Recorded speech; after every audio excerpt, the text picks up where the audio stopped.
Una investigación del Centro de Envejecimiento y Regeneración Care Chile del año 2017, fíjese que reveló un preocupante aumento en la cantidad de chilenos con hígado graso no alcohólico, que alcanzaría en el país el 30% de las personas. Vamos a conversar hoy día justamente de esto y está con nosotros Cecilia Sepúlveda. Gracias, Cecilia. Gracias a ustedes por estar en el programa, nutricionista y además directora del Colegio, directora nacional del Colegio de Nutricionistas de Chile. Fíjate, cuando hablamos de hígado graso y nosotros hacemos este alcance, le ponemos este apellido, ¿no es cierto? Sí. Y decimos hígado graso no alcohólico, porque finalmente también hay otras instancias, ¿no es cierto?, como el alcoholismo, que pueden llegar a estas situaciones. Exactamente. ¿Definir el hígado graso te parece para entrar en materia? El hígado graso es una entidad que hace un poco tiempo se empezó a considerar un criterio no tradicional de síndrome metabólico. Porque como tú decías, es hígado graso no alcohólico porque el consumo de alcohol semanal no debe ser superior a 40 gramos. Claro. Entonces ahí tú puedes decir, en realidad este hígado graso no alcohólico, ¿ya? Y tiene que ir acompañado de otras situaciones, por ejemplo, obesidad, insulinoresistencia, dislipidemia, que también son expresiones del mismo hígado graso. Correcto. Pero ese es como el criterio, que el consumo de alcohol no debe superar los 40 gramos semanales para que no sea alcohólico. Ahora, cuando hablamos del hígado graso, ¿no es cierto?, esteatosis hepática no alcohólica. Esteatosis hepática. Hígado graso. Podemos entender en qué paciente podría existir, es decir, y aquí hay una descripción, a lo mejor el paciente obeso, tú decías con insensible a la insulina, etcétera. Pero esto no da síntomas, esto no nos dice, oiga, acá estoy yo, tengo hígado graso. Es un tema de hallazgo, de buscar en el paciente que exista esto. Hay factores de riesgo, ¿ya? Entonces lo que uno tendría que hacer es, en esta población que tiene estos factores de riesgo, hacer el tamizaje para hígado graso. O sea, por ejemplo, en una persona, y esto del hígado graso no alcohólico se ven incluso en niños y adolescentes. Entonces, en aquellas personas que tengan obesidad moderada severa, nosotros deberíamos hacer búsqueda de hígado graso. Sí. En los sujetos diabéticos, en los sujetos insulinoresistentes o en aquellos con historia, por ejemplo, en niños obesos que hayan sido prematuros, que hayan nacido con un peso superior a los 3,6 kg. Correcto. ¿Ya? Entonces, porque no duele, entonces no da síntomas. Fíjate que en la imagen, aprovechemos la imagen que tenemos ya en pantalla, tenemos en la figura superior, la más arriba, ¿no es cierto?, un hígado normal, de ese color, ¿no es cierto?, es el hígado normal, pero ya empezamos a ver el tamaño, empezamos a ver el cambio de coloración cuando ya la célula, el hepatocito, está siendo infiltrado por la grasa y después viene un proceso de inflamación, destrucción y fibrosis que lleva finalmente el hígado a quedar, como lo vemos abajo, totalmente cicatrizado, disminuido de tamaño, un hígado al que llamamos cirrótico, ¿no? Y ahí tenemos una confusión, y queremos aclararla también, que muchas personas vinculan o relacionan la cirrosis al alcohol. Solo con el alcohol. Solo con el alcohol, claro. Y es finalmente donde terminan los pacientes alcohólicos en un hígado cirrótico, pero no necesariamente el paciente alcohólico. No, o sea, de hecho, las personas que tienen hígado graso no alcohólico, si no son tratadas, en un 40% de las veces pueden terminar con una cirrosis no alcohólica, ¿ya? Lo mismo pasa, por ejemplo, con ciertos medicamentos, con ciertas personas que toman medicamentos crónicamente, por ejemplo, hay ciertos psicotrópicos que son hepatotóxicos que puedes desarrollar una cirrosis no alcohólica, ¿ya? Claro. Pero el hígado graso ahora, actualmente, es uno de los factores por los que está degenerando la cirrosis. Fíjate que con Cecilia conversábamos antes de entrar al segmento, al programa, y Cecilia me decía algo que a mí me impactó mucho y te lo quiero traspasar, se lo quiero traspasar a ustedes. Cecilia hizo su tesis justamente en hígado graso. No alcohólico. No alcohólico. Sí.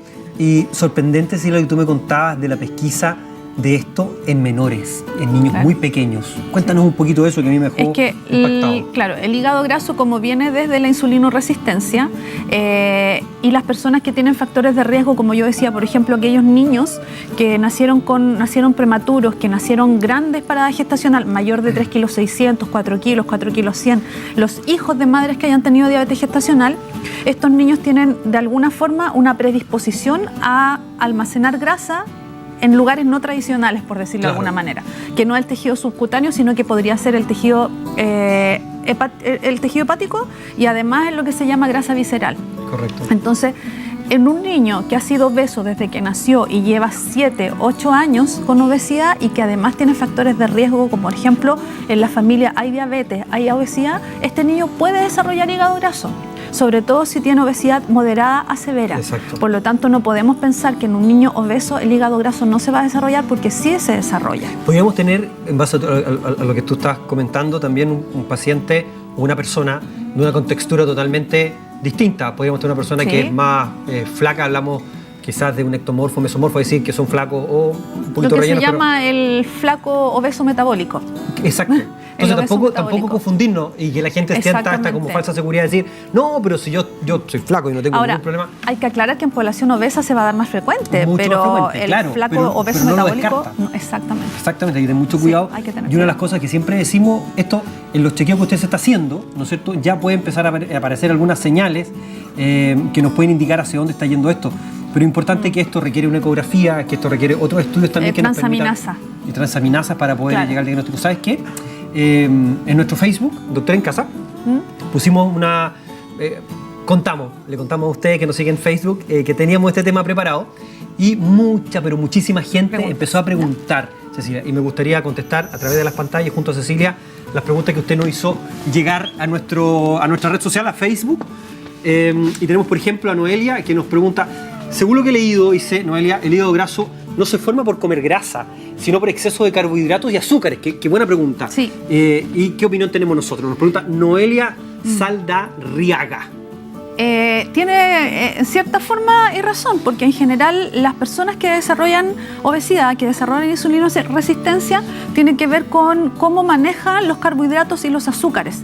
Entonces, en un exceso de ingesta de azúcares y carbohidratos, tú puedes desarrollar hígado graso siempre y cuando vaya acompañado de insulinoresistencia también, ¿ya? Correcto. Y ya una vez que se instaló el hígado graso, la tolerancia a la ingesta de grasas disminuye, pero no por síntomas, sino que porque vas a ir acumulando más grasa en el hígado. Correcto. Fíjate que Luz Elena Chacana Castro dice, ¿qué se debe comer para el hígado teniendo hígado graso? Y al llevar una dieta, ¿se limpia el hígado? Es decir, ¿se mejora esta condición? Muy buena pregunta también. Muchas gracias, Luz Elena. En ciertos niveles, cuando el hígado graso parte, que se llama esteatosis hepática nomás, no hay inflamación fuerte y no hay fibrosis. Por lo tanto, en esa época, en esa etapa, podría ser reversible, ¿ya? Entonces, ¿qué se sugiere? Es llevar una alimentación saludable y hacer ejercicio, porque el punto culmino, o sea, el punto clave acá es la insulinoresistencia, ¿ya? Correcto. Y para tratar la insulinoresistencia tenemos que eliminar los azúcares simples, la sacarosa, el azúcar que tú agregas al jugo, las bebidas con azúcar, tienes que evitar los pasteles con azúcar, ¿ya? En general tienes que llevar una alimentación que te pueda normalizar el estado nutricional y que a la vez no te vaya a producir tanta azúcar en sangre. Correcto. Que tiene que ver justamente con estos alimentos ricos en azúcares, ¿ya? Lo importante, fíjate, aprovechando esa pregunta, que ella nos decía, se limpia el hígado. Podemos revertirlo, no cuando está en cirrosis, porque ya está dañado, ya está cicatrizado el hígado, está en muy malas condiciones, pero esta primera etapa inflamatoria, con actividad física, con una sana alimentación de la mano de un nutricionista, claramente eso lo podemos ir revirtiendo. Fíjate que Daniela Sáez, Seguel, nos pregunta, dice, cuando uno tiene hígado graso, ¿duele? ¿Existe dolor asociado a esto? Muy buena pregunta.